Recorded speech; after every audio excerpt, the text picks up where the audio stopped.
तो दोस्तों आज हम पढ़ने वाले क्लास 9 ज्योग्राफी का चैप्टर नंबर 4 जिसका नाम है क्लाइमेट। ये जो चैप्टर है वो जनरली हर एक बच्चे को परेशान करता है, पर आप यकीन मानो ये जो चैप्टर है वो जितना दिखने में टफ लगता है उतना रियलिटी में है नहीं। हम इस चैप्टर को विजुअल्स और एनिमेशन की मदद से एक सिस्टमेटिक वे में कंप्लीट करेंगे जिससे आपको हर एक टॉपिक अच्छे से समझ में आ जाए। तो चलिए स्टार्ट करते हैं।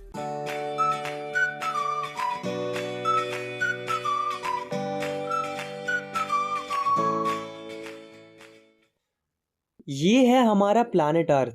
यहाँ पर किसी जगह पर गर्मी होती है, सर्दी होती है, कहीं पर गरम गरम हवाएं चलती हैं, किसी जगह पर बहुत ज्यादा बरसात होती है, कहीं पर बहुत कम बरसात होती है। तो ये क्यों होती है सारी चीजें, कभी आपने सोचा है? तो इसे हम बाद में सोचेंगे। फिलहाल हम बात करते हैं इस चैप्टर के फर्स्ट टॉपिक की, जो कि है difference between weather and climate. Weather और क्लाइमेट में क्या अंतर होता है? तो सबसे पहले हम बात करते हैं वेदर की। Weather is the state of atmosphere of an area at any point of time. मतलब किसी छोटे समय के लिए किसी जगह कैसा एटमोस्फेयर है उसे हम वेदर कहते हैं। जैसे मान लो एक लड़का खड़ा है ओपन में, उसे बहुत धूप लग रही है, बेचारे को बहुत पसीना आ रहा है, तो ऐसे में हम क्या कहेंगे कि वेदर कैसा है? हॉट है। अब मान लो अचानक से बरसात होने लगती है, तो अब हम क्या कहेंगे कि वेदर कंडीशन कैसी हो गई है? रेनी हो गई। कहने का मतलब ये है कि जो वेरिएशन आते हैं एटमोस्फेयर के अंदर, मतलब जो बदलाव आते हैं वातावरण के अंदर छोटे छोटे टाइम के लिए, उसे हम वेदर कहते हैं। Now we talk about climate. Climate क्या होता है? Climate is the average weather condition of a particular region over a long period of time। मतलब किसी जगह पर लंबे समय से कैसा वेदर है उसे हम क्लाइमेट कहते हैं। जैसे कि मैं आपको एग्जांपल के थ्रू समझाता हूँ। ये है हमारी इंडिया, इसमें वेस्ट की तरफ थार डेजर्ट है। तो यहाँ पर क्या होता है, यहाँ पर जनरली हॉट एटमोस्फेयर रहता है, मतलब यहाँ पर बहुत ज्यादा गर्मी पड़ती है। तो आप मुझे ये बताओ कि हम यहाँ के एटमोस्फेयर को हॉट क्लाइमेट कहेंगे या हॉट वेदर कहेंगे? तो चलो मैं ही बताता हूँ, हम यहाँ के एटमोस्फेयर को हॉट क्लाइमेट कहेंगे। क्यों? क्योंकि यहाँ का जो वातावरण है वो काफी लंबे समय से गर्म है। यहाँ कभी कभी बरसात भी होती है, हवाएं भी चलती हैं, but most of the time यहाँ पर गर्मी रहती है। इसलिए हम कहते हैं कि थार डेजर्ट का क्लाइमेट कैसा है? हॉट है। तो यहाँ से हमें क्या समझ में आता है कि किसी भी जगह पर लंबे समय से एवरेज वेदर कैसा है उसे हम क्लाइमेट कहते हैं, और जो डे टू डे फिनोमेना होता है, मतलब शॉर्ट पीरियड के लिए जो वातावरण बनता है, उसे हम वेदर कहते हैं। Now the next topic of this chapter is climate of India. हमारी इंडिया का क्लाइमेट कैसा है? तो देखो, हमारी इंडिया का जो क्लाइमेट है वो मॉनसून टाइप ऑफ क्लाइमेट है। अब आप लोग कहोगे कि भैया आपने तो बताया था कि अगर एक ही जैसी एटमॉस्फेरिक कंडीशन लंबे समय तक रहेगी तब हम किसी जगह के वातावरण को क्लाइमेट कहेंगे। बट हमारी इंडिया में तो हमें अलग अलग मौसम देखने को मिलते हैं, जैसे गर्मी, बरसात, सर्दी। तो हमारे यहाँ क्लाइमेट कैसे हो सकता है? हो सकता है क्योंकि भले ही हमारे यहाँ मौसम बदलते हैं, बट आपने एक चीज नोटिस की कि यही मौसम हर साल रिपीट होते हैं। हर साल हमें यही क्लाइमेटिक कंडीशन देखने को मिलती है, और यही सिस्टम काफी लंबे समय से चला आ रहा है। तभी तो हमारी इंडिया का क्लाइमेट मॉनसून है, यानी कि मौसमी है। अलग अलग मौसम देखने को मिलते हैं। ये केवल हमारी इंडिया का क्लाइमेट नहीं है, बल्कि पूरे साउथ ईस्ट एशिया में यही क्लाइमेटिक कंडीशन हमें देखने को मिलती है। ये जो मॉनसून बर्ड है वो एक अरेबिक बर्ड मौसम से ड्राइव किया गया है, जिसका मतलब होता है सीजन। तो हमारी जो इंडिया है उसमें डिफरेंट डिफरेंट जगहों पर क्लाइमेटिक कंडीशंस के अंदर वेरिएशन देखने को मिलते हैं। फॉर एग्जाम्पल, अगर हम टेम्परेचर की बात करें तो समर के टाइम पर राजस्थान के कुछ हिस्सों में टेम्परेचर 50 डिग्री तक पहुंच जाता है। वहीं दूसरी ओर जम्मू कश्मीर में एवरेज टेम्परेचर मात्र 20 डिग्री तक रहता है। अगर हम विंटर की बात करें तो जम्मू कश्मीर के द्रास में टेम्परेचर पहुंच जाता है -45 डिग्री सेल्सियस। वहीं दूसरी ओर तिरुवनंतपुरम में टेम्परेचर मात्र 22 डिग्री रहता है। तो देख रहे हो इंडिया में डिफरेंट डिफरेंट जगहों पर कितना वेरिएशन है। इसके अलावा अगर हम प्रेसिपिटेशन की बात करें, मतलब रेनफॉल की बात करें, तो जम्मू कश्मीर में काफी ज्यादा बर्फ गिरती है। इंडिया के ईस्टर्न पार्ट में काफी ज्यादा बरसात होती है। सिमिलरली इंडिया के वेस्टर्न कोस्ट पर भी काफी बरसात होती है, बट इंडिया का जो नॉर्थ वेस्टर्न पार्ट है वहां पर काफी कम बरसात होती है। तो यहाँ पर भी वेरिएशन देखने को मिलता है। इंडिया का जो कोस्टल एरिया है, मतलब वो एरिया जो समुद्र से लगा हुआ है, ऐसे एरिया में टेम्परेचर के अंदर काफी कम वेरिएशन देखने को मिलता है। और ये इसलिए होता है क्योंकि ये एरिया समुद्र से कनेक्टेड है। इसलिए कोस्टल एरियाज के अंदर टेम्परेचर लगभग मॉडरेट रहता है, मतलब एक जैसा टेम्परेचर रहता है। तो इतना पढ़ने के बाद हमें ये तो समझ में आ गया कि भले ही पूरी इंडिया का क्लाइमेट मॉनसून है, बट अलग अलग जगहों पर हमारी इंडिया का क्लाइमेट वेरी करता है, और क्लाइमेटिक कंडीशन में वेरिएशन की वजह से लोगों की लाइफ पर भी इफेक्ट पड़ता है, जैसे कि उनको अपने अपने रीजन के क्लाइमेटिक कंडीशन के हिसाब से घर बनवाने पड़ते हैं। इसके अलावा लोगों की क्लॉथिंग पर भी इफेक्ट पड़ता है। अब सवाल ये उठता है कि किसी भी जगह की क्लाइमेटिक कंडीशन में वेरिएशन क्यों आते हैं। इसे जानने के लिए हम पढ़ते हैं इस चैप्टर के नेक्स्ट टॉपिक को, जो कि है क्लाइमेटिक कंट्रोल। ऐसे क्या फैक्टर्स है जो किसी भी एरिया के क्लाइमेट को कंट्रोल करते हैं। तो इस टॉपिक में हम क्लाइमेट को कंट्रोल करने वाले ऐसे 6 फैक्टर्स को डिस्कस करेंगे, जो कि है latitude, altitude, pressure and wind system, distance from the sea, ocean currents and relief features. तो सबसे पहले हम बात करते हैं लैटिट्यूड की। तो लैटिट्यूड आपको पता ही क्या होते हैं। तो जो इमेजिनरी हॉरिजॉन्टल लाइंस होती हैं अर्थ की कर्वेचर के ऊपर, उन्हें ही हम लैटिट्यूड बोलते हैं। अब सिचुएशन क्या होती है, जैसे मान लो ये है अर्थ और ये है सन। अर्थ के सेंटर से एक इमेजिनरी लाइन क्रॉस होती है जिसे हम बोलते हैं इक्वेटर। इक्वेटर की ऊपर की ओर होता है नॉर्थ पोल और इक्वेटर की नीचे की ओर होता है साउथ पोल। अब होता क्या है कि अर्थ की कर्वेचर की वजह से जो सनरेज होती हैं वो अर्थ के इक्वेटर पर डायरेक्टली पड़ती है। मतलब सन की जो लाइट आती है वो सबसे ज्यादा इक्वेटर पर पड़ती है, और जो नॉर्थ पोल और साउथ पोल होते हैं वहां पर सन की लाइट बहुत कम पहुंच पाती है। अब आप ही बताओ, जहां पर सन की सबसे ज्यादा रेज आएंगी वहां पर टेम्परेचर कैसा रहेगा, गर्म रहेगा। इसलिए इक्वेटर वाला रीजन हॉट रहता है, और वहीं पोल्स पर सन की बहुत कम रेज पहुंच पाती है, जिसकी वजह से वहां का जो रीजन होता है वो कोल्ड रहता है। Now we talk about second factor, altitude. Altitude का मतलब होता है हाइट, यानी कि ऊंचाई। अगर हम नॉर्मल लैंड से ऊपर की ओर जाते हैं तो क्लाइमेट ठंडा होता जाता है। मतलब जितनी ज्यादा तुम हाइट पर जाओगे तुम्हें उतना ही ठंडा क्लाइमेट देखने को मिलेगा, इसलिए तो माउंटेन्स के ऊपर क्लाइमेट ठंडा रहता है। अब बात करते हैं थर्ड फैक्टर की, जो कि है प्रेशर एंड विंड सिस्टम। इसको जरा ध्यान से समझना, बहुत ही इंपॉर्टेंट फैक्टर है। तो जैसे मान लो ये एक नॉर्मल लैंड है, उसके जस्ट पास में ओशियन है। लैंड के ऊपर एयर होगी, सिमिलरली ओशन के ऊपर भी एयर होगी। अब एक सिचुएशन कंसीडर करो कि समर का सीजन चल रहा है और उसके साथ साथ सन की अच्छी खासी रेज भी आ रही है। तो देखो होता क्या है, तो समर के टाइम पर जो लैंड के ऊपर की एयर होती है वो बहुत ही ज्यादा गर्म होने लगती है, और वहीं जो ओशियन के ऊपर की एयर होती है वो उतनी गर्म नहीं हो पाती है। वो इस एयर के कंपेरिजन में ठंडी रहती है, यानी कि कोल्ड रहती है। अब जो गर्म हवा होती है वो लाइट वेटेड होती है, जिसकी वजह से वो ऊपर की ओर राइज करने लगती है। तो जब मोस्ट ऑफ द एयर ऊपर की ओर चली जाती है तो नीचे वाले रीजन में एयर की कमी हो जाती है। तो इस वाले रीजन में बनता है low pressure. On the other and जो ओशन के ऊपर की एयर होती है वो आपको पता है ठंडी है, और ठंडी एयर ऊपर की ओर राइज नहीं करती है, जिसकी वजह से जहां पर हवा की कोई कमी नहीं है, इसलिए यहाँ पर होता है हाई प्रेशर। अब आप खुद ही सोचो कि विंड किस तरह ब्लो करेगी, मतलब हवा किस तरह बहेगी। ऑब्वियसली जहाँ हवा की कमी है एयर भी उसी तरह फ्लो करेगी, मतलब एयर फ्लो करेगी हाई टू लो प्रेशर। तो अभी तक मैंने आपको समर की सिचुएशन बताई है। अब हम बात करते हैं विंटर्स की। विंटर्स में ये सिचुएशन रहती है। तो सर्दियों में क्या होता है कि सर्दियों में उल्टा होता है। कैसे? लैंड के ऊपर की जो एयर होती है वो काफी ज्यादा ठंडी हो जाती है, पर वहीं जो ओशियन के ऊपर की एयर होती है वो उतनी ठंडी नहीं हो पाती है, मतलब इसके कंपैरिजन में हॉट रहती है। अब आपको पता है कि आगे क्या होता है कि गर्म हवा ऊपर जाएगी, यहाँ पर लो प्रेशर क्रिएट होगा, और यहाँ की हवा ऊपर नहीं जाएगी क्योंकि ये ठंडी है, इसलिए यहाँ पर होगा हाई प्रेशर। अब आप मुझे ये बताओ कि विंड किस तरफ फ्लो करेगी। ऑब्वियसली जहाँ एयर की कमी है विंड्स भी उसी तरफ फ्लो करेंगी, मतलब एयर फ्लो करेगी हाई प्रेशर से लो प्रेशर की तरफ। नेक्स्ट फैक्टर है डिस्टेंस फ्रॉम सी। जो एरिया समुद्र से कनेक्टेड रहता है वहां पर ना ही गर्मी ज्यादा पड़ती है और ना ही सर्दी। वहां का टेम्परेचर लगभग कांस्टेंट रहता है, जैसे कि इंडिया का कोस्टल एरिया, यहाँ पर टेम्परेचर लगभग कांस्टेंट रहता है, मतलब मॉडरेट रहता है। बट अगर हम बात करें नॉर्थन इंडिया की, तो नॉर्थन इंडिया थोड़ा सा सी से कनेक्टेड है, इसलिए यहाँ पर गर्मियों के टाइम पर बहुत ही ज्यादा गर्मी पड़ती है और सर्दियों के टाइम पर बहुत ही ज्यादा सर्दी पड़ती है। इसे हम कॉन्टिनेंटलिटी कहते हैं। नेक्स्ट है ओशियन करंट। आप इसके नाम पर मत जाना, पहले हम इसकी डेफिनेशन पढ़ते हैं। Ocean currents describe the movement of ocean water which flowing constantly in a definite pattern. आप इस डायग्राम को देखो, ये पूरे वर्ल्ड का मैप है। इस मैप पे जो ब्लूइश टाइप का पोर्शन दिख रहा है वो है ओशियन। तो इन ओशियंस में भी वाटर फ्लो करता है, जैसे रिवर्स में वाटर फ्लो करता है ना, ठीक उसी प्रकार से ओशियन के अंदर भी वाटर फ्लो करता है। अब सवाल ये उठता है कि ये ओशियन के अंदर जो वाटर फ्लो करता है वो किस डायरेक्शन में फ्लो करता है। तो इसके लिए आप इन एरोस को देख सकते हो, जिससे हमें आसानी से पता चल सकता है कि वाटर किस डायरेक्शन में फ्लो हो रहा है। तो ये जो वाटर फ्लो होता है ओशियन के अंदर, उसी को हम ओशियन करेंट्स बोलते हैं। अब आप एक और चीज नोटिस कर रहे होंगे कि इसमें कुछ एरोज ब्लैक हैं और कुछ एरोज रेड है। तो इसका क्या मतलब है? तो जो ब्लैक वाले एरोज है वो कोल्ड ओशियन करंट को दर्शा रहे हैं, मतलब कोल्ड वाटर फ्लो को दर्शा रहे हैं, और जो रेड वाले एरोज है वो वार्म ओशियन करंट को दर्शा रहे हैं, यानी कि वार्म वाटर फ्लो को दर्शा रहे हैं। अब सवाल ये उठता है कि ओशियन करंट कैसे क्लाइमेट को अफेक्ट करते हैं। देखो, अगर कोई लैंड कोल्ड ओशियन करंट के कांटेक्ट में आती है तो वहां का क्लाइमेट कोल्ड हो जाएगा, और अगर कोई लैंड वार्म ओशियन करंट के कांटेक्ट में आ रही है तो वहां का क्लाइमेट हॉट हो जाएगा। नेक्स्ट है रिलीफ फीचर्स। किसी भी जगह का रिलीफ कैसा है उससे भी क्लाइमेट पर इफेक्ट पड़ता है।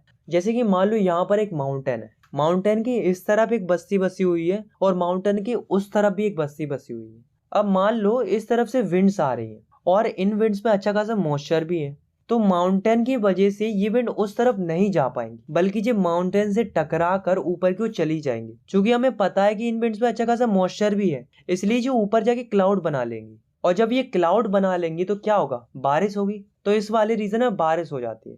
बट वहीं दूसरी ओर बारिश नहीं हो पाती है। क्यों? क्योंकि उधर तो विंड पहुंच ही नहीं पाई। तो तुम समझ सकते हो कि माउंटेन की वजह से तो आसपास की जगहों के क्लाइमेट में वेरिएशन देखने को मिला। तो कहने का मतलब ये है कि किसी भी जगह का रिलीफ कैसा है उससे भी बहुत इंपैक्ट पड़ता है क्लाइमेट के ऊपर। Factors affecting of India's climate. इससे पहले टॉपिक में हमने पढ़ा था कि किसी भी एरिया का क्लाइमेट कैसे अफेक्ट होता है। हमने 6 फैक्टर्स को डिस्कस किया था: latitude, altitude, pressure and wind system, distance from the sea, ocean currents and relief features। But इस टॉपिक में हम पढ़ेंगे कि पर्टिकुलर इंडिया के क्लाइमेट को कौन कौन से फैक्टर्स अफेक्ट करते हैं। तो इंडिया के क्लाइमेट को मेनली 3 फैक्टर्स अफेक्ट करते हैं। फर्स्ट है लैटिट्यूड, सेकंड है एल्टीट्यूड एंड थर्ड है प्रेशर एंड विंड। तो सबसे पहले हम बात करते हैं लैटिट्यूड की। How latitude affect India's climate. मान लो ये है हमारी अर्थ के सेंटर से एक इमेजिनरी लाइन क्रॉस होती है जिसे हम बोलते हैं इक्वेटर। इक्वेटर होता है 0 डिग्री लैटिट्यूड। अब आप मुझे ये बताओ कि इसमें अपनी इंडिया कहाँ पर है। नहीं दिखी? चलो मैं बताता हूँ। ये रही हमारी इंडिया। अर्थ के ऊपर होता है नॉर्थ पोल और अर्थ के नीचे होता है साउथ पोल। तो जब हम नॉर्थ पोल की तरफ जाते हैं तो लगभग 23.5 डिग्री नॉर्थ पर जो लैटिट्यूड मिलता है वो होता है ट्रॉपिक ऑफ कैंसर।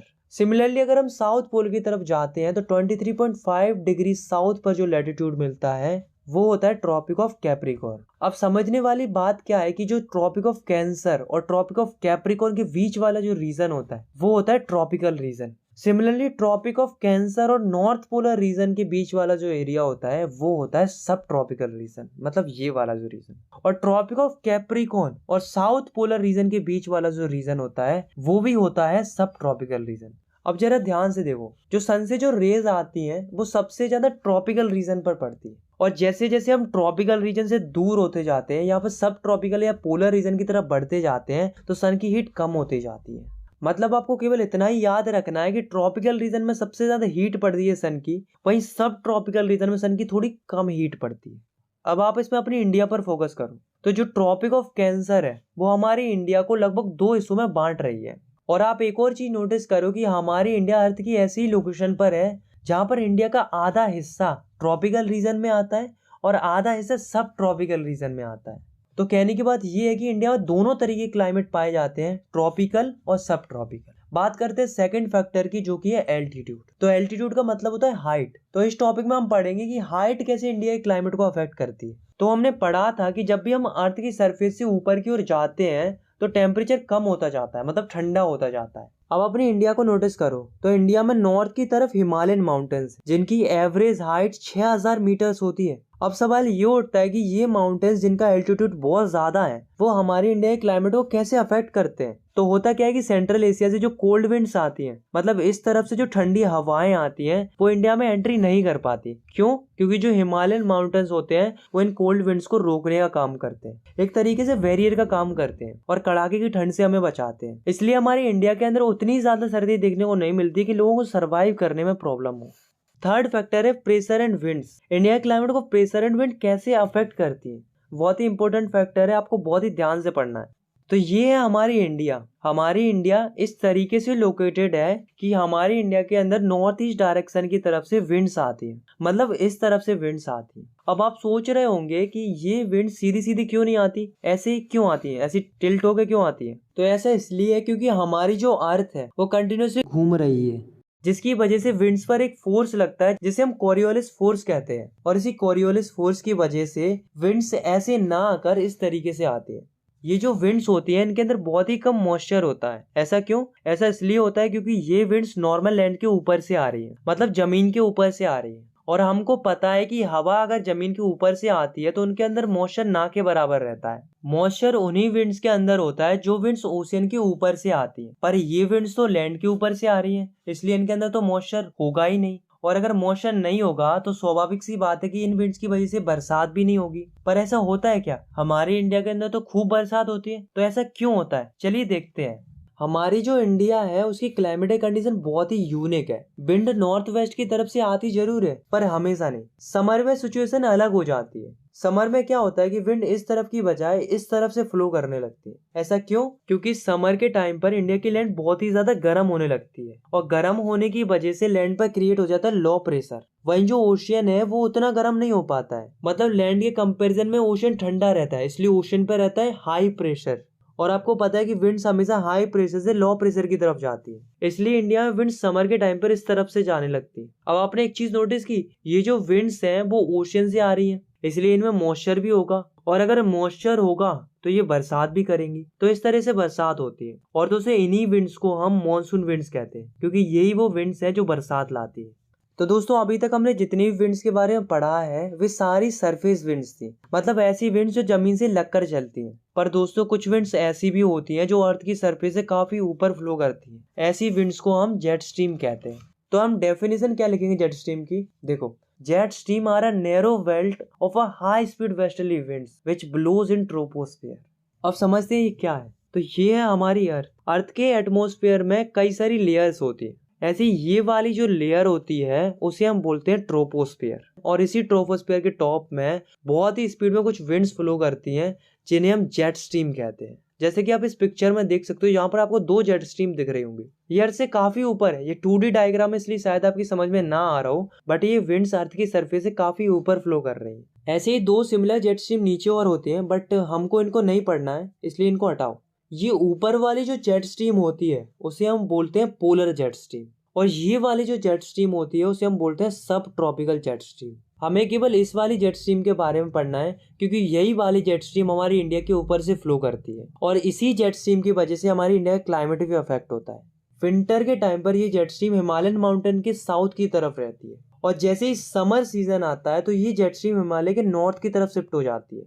अब आप लोग कहोगे कि ऐसा क्यों होता है? ऐसा होता है ITCZ के मूव करने से। अब आप लोग कहोगे कि ITCZ क्या होता है, तो इसके बारे में हम बाद में पढ़ेंगे। फिलहाल आपको केवल इतना ही याद रखना है कि विंटर में जेट स्ट्रीम हिमालय के साउथ में रहती है और समर में हिमालय के नॉर्थ में रहती है। अब सवाल ये उठता है कि जेट स्ट्रीम हमारे इंडिया के क्लाइमेट को कैसे अफेक्ट करती है। तो होता क्या है कि विंटर में जेट स्ट्रीम यहाँ पर रहती है, मतलब हिमालय के साउथ में रहती है। अब होता क्या है कि ये जो आपको सी दिख रहा है वो है मेडिटेरियन सी। इस सी में साइक्लोन्स आते हैं जिसकी वजह से आसपास के रीजन में काफी बारिश हो रही होती है। तो जब जेट स्ट्रीम इस रीजन से पास हो रही होती है तो वो अपने साथ मॉइस्चर ले आती है, और मॉइस्चर की वजह से जेट स्ट्रीम थोड़ी भारी हो जाती है और थोड़ी स्पीड भी कम हो जाती है इसकी। जब ये जेट स्ट्रीम हमारी इंडिया के ऊपर से जा रही होती है तो ये हमारी इंडिया के हिमालयन माउंटेन से टकरा जाती है। चूंकि इन विंड्स में मॉइस्चर होता है इसलिए ये थोड़ी बहुत बारिश कर देती है। तभी तो आप देखते होंगे कि कभी कभी विंटर्स में भी बारिश हो जाती है, तो इसका एक फैक्टर जेट स्ट्रीम भी होती है।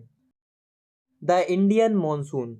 तो दोस्तों अब हम अपने इंडिया के क्लाइमेट के बारे में पढ़ने जा रहे हैं। आपको अभी तक पता तो चल ही गया होगा कि इंडिया का क्लाइमेट कैसा है, और अगर नहीं चला है तो मैं आपको बता देता हूँ। इंडिया का क्लाइमेट है मॉनसून। अब आप लोग कहोगे क्या होता है monsoon? The seasonal reversal of winds during a year is known as monsoon. अब आप अपनी इंडिया को देखो, मैंने आपको इंडिया का विंड सिस्टम बताया था। सर्दियों में विंड इस तरफ से फ्लो करती है और वहीं समर में ये सिस्टम रिवर्स हो जाता है, विंड्स इस तरफ से फ्लो करने लगती है और इन्हीं विंड्स की वजह से बरसात होती है। तो ये जो फिनोमेना होता है उसे ही हम मॉनसून कहते हैं। अब आप इस अर्थ को देखो, तो ये वाला जो रीजन होता है वो होता है ट्रॉपिकल रीजन। ये मैं तुम्हें पहले ही बताया था। तो ट्रॉपिकल रीजन में मॉनसून एक्सपीरियंस किया जाता है, मतलब इस ट्रॉपिकल रीजन में मॉनसून एक्सपीरियंस होता है। Now we talk about mechanism of monsoon. Monsoon का मैकेनिज्म 5 फैक्टर्स पर डिपेंड करता है। ये रहे वो 5 फैक्टर्स। चलिए इनको एक एक करके डिस्कस करते हैं। तो फर्स्ट फैक्टर है the differential heating and cooling of land and water. कि लैंड बहुत ही जल्दी गर्म हो जाती है और ठंडी भी हो जाती है। वहीं जो ओशियन होता है वो लेट गर्म होता है और लेट ठंडा भी होता है, इसलिए गर्मियों में लैंड पर हो जाता है लो प्रेशर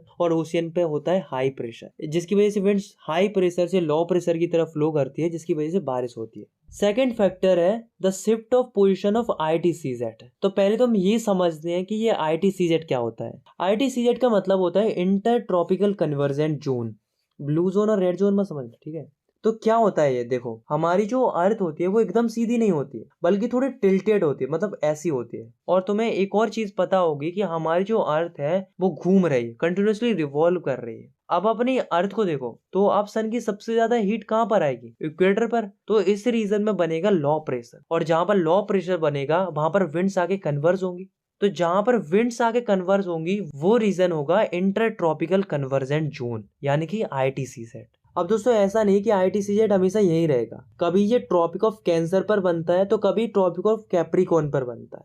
कहने का मतलब ये है कि यहाँ पर सन की सबसे ज्यादा हीट आएगी वो रीजन होगा ITCZ, इसलिए ITCZ मूव करता है और इसी ITCZ के मूव करने की वजह से इंडिया क्लाइमेट भी अफेक्ट होता है। थर्ड फैक्टर है the presence of high pressure area on the east of Madagascar. अब गाइस आप मैप में देखो, आपको ये वाला जो आइलैंड दिख रहा है उस आइलैंड का नाम है मडागास्कर। इस आइलैंड के ईस्ट में काफी ज्यादा हाई प्रेशर क्रिएट होता है, तो जब मॉनसून विंड इंडिया में जारी होती है तब मडागास्कर की जो हाई प्रेशर विंड्स होती है वो भी इंडिया की तरफ फ्लो करने लगती है, तो इसकी वजह से मॉनसून विंड्स और भी ज्यादा इंटेंसिफाई हो जाती है। फोर्थ फैक्टर है हीटिंग ऑफ टिबेटन प्लेट्यू।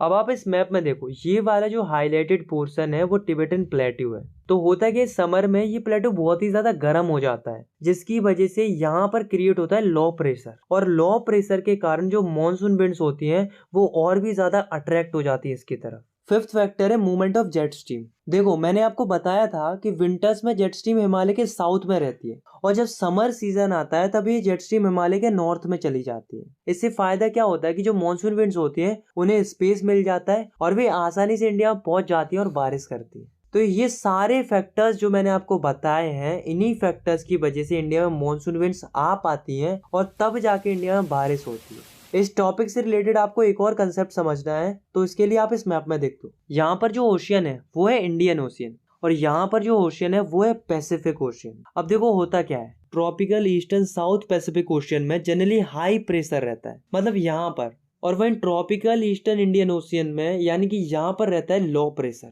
इसलिए जो विंड्स होती हैं वो यहाँ से इस तरफ को जाती है। बट कुछ सालों में ऐसा देखने को मिलता है कि पैसिफिक ओशियन में हो जाता है लो प्रेशर और इंडियन ओशियन में हो जाता है हाई प्रेशर, इसलिए अब विंड्स यहाँ से यहाँ की तरफ जाने लगती हैं। तो ये जो चेंजेस आते हैं प्रेशर कंडीशन के अंदर, इसी को हम सदर्न ऑसिलेशन बोलते हैं, और इसी की वजह से हमारे इंडिया का क्लाइमेट भी अफेक्ट होता है। ऐसा देखा गया है कि जब भी विंड्स इस तरफ से इस तरफ फ्लो करती हैं तो मॉनसून स्ट्रांग रहता है, मतलब इंडिया में काफी अच्छी बारिश होती है, और वहीं अगर विंड्स इस तरफ से इस तरफ फ्लो करती है तो मॉनसून वीक रहता है, मतलब इंडिया में बहुत कम बरसात होती है। सदर्न ऑसिलेशन से रिलेटेड एक और कंसेप्ट है जो कि है एल नीनो। तो जब नॉर्मल सिचुएशन रहती है, मतलब यहाँ पर रहता है लो प्रेशर और यहाँ पर रहता है हाई प्रेशर, तो ओशियन करंट ऐसे फ्लो करता है। इस करंट को हम पेरुवियन करंट कहते हैं, और ये जो करंट है वो एंटार्क्टिका से आ रहा है, इसलिए ये ठंडा रहता है। बट जब प्रेशर चेंज होता है, यहाँ पर हो जाता है लो प्रेशर और यहाँ पर हो जाता है हाई प्रेशर, तब करंट इस तरफ से इस तरफ फ्लो करने लगता है।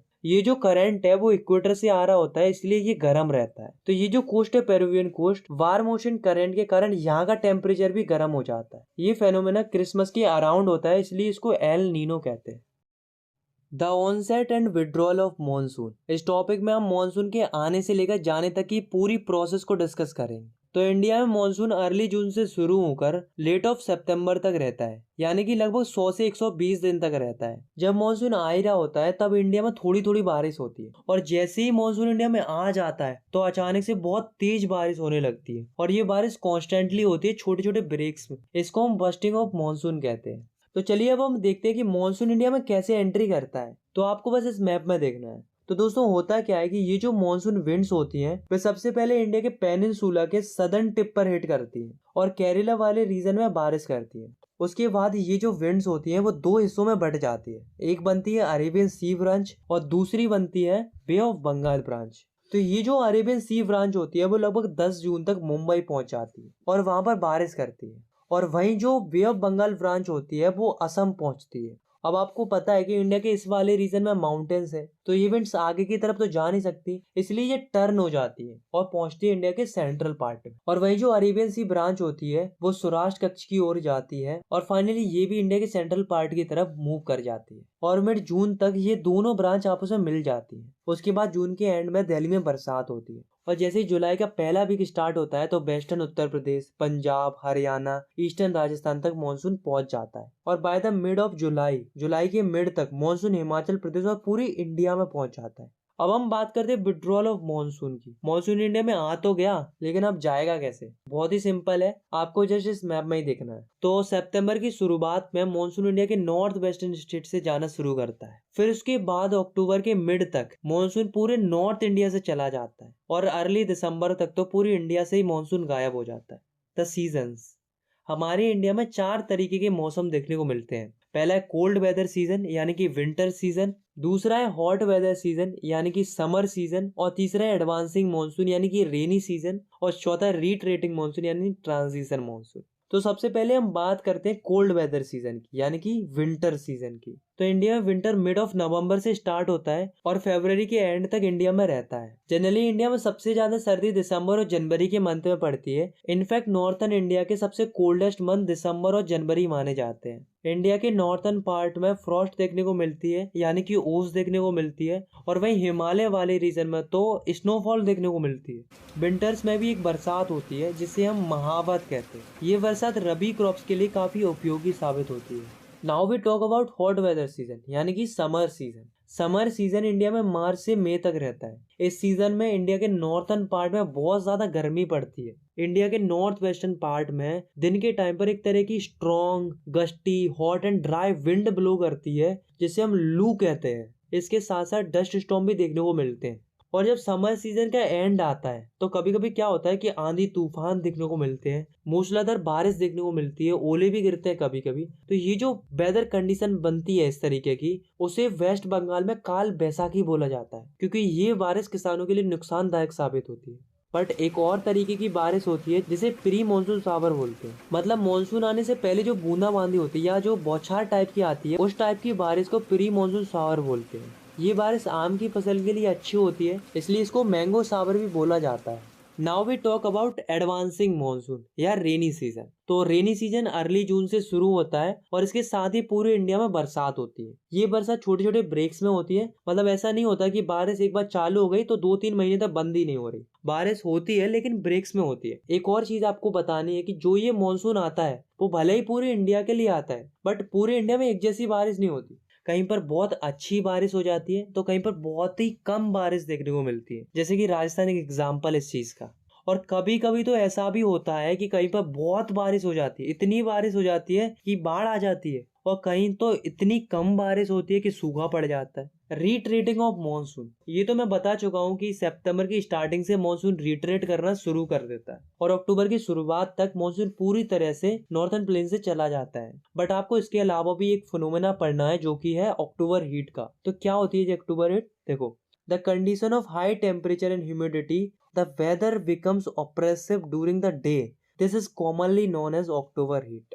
तो होता क्या है कि जब इंडिया से मॉनसून चला जाता है तब इसका एकदम क्लियर रहता है। क्योंकि तुम्हें पता है कि मॉनसून अभी अभी इंडिया से गया है, इसलिए जो लैंड होती है उसमें थोड़ा बहुत मॉइस्चर बकाया रह जाता है। तो जब सन की हीट लैंड पर पड़ती है तो जो लैंड का मॉइस्चर होता है वो इवापोरेट होना शुरू कर देता है, जिसके कारण ह्यूमिडिटी बढ़ती है। और इस ह्यूमिडिटी और हाई टेम्परेचर की वजह से जो भयानक गर्मी पड़ती है उसी को अक्टूबर हीट बोला गया है। Monsoon as a unifying bond, monsoon India को एकजुट करता है। मॉनसून के आने जाने की वजह से सीजन में चेंजेस होते हैं। Landscapes, animals and plants life, ये सभी मॉनसून के अराउंड ही रिवॉल्व करते हैं। लोगों की एग्रीकल्चर भी मॉनसून पर ही डिपेंड होती है। यहाँ तक कि लोगों की लिविंग्स और उनके फेस्टिवल भी मॉनसून से रिलेटेड होते हैं। इसलिए इंडिया के सारे लोग बेसब्री से मॉनसून के आने का इंतजार करते हैं। आई होप आपको ये वीडियो पसंद आई होगी। अगर आपको ये वीडियो पसंद आई तो आप इस वीडियो को लाइक कर सकते हो। आपका एक लाइक बहुत मैटर करता है, तो लाइक जरूर करना। और आपके लिए एक स्पेशल अनाउंसमेंट है कि क्लास 9 की वीडियोस के अलावा आपको क्लास 10th की वीडियोस भी इस चैनल पर देखने को मिलेंगी। और इसके साथ साथ 2 चैनल और लॉन्च हो चुके हैं आपकी क्लास 10th की प्रिपरेशन के लिए, जिनका नाम है सनलाइट स्टडी साइंस और sunlight study math. Link description में है, आप चाहे तो इन्हें विजिट कर सकते हो। मिलते हैं नेक्स्ट वीडियो में, तब तक के लिए टेक केयर, बाय बाय।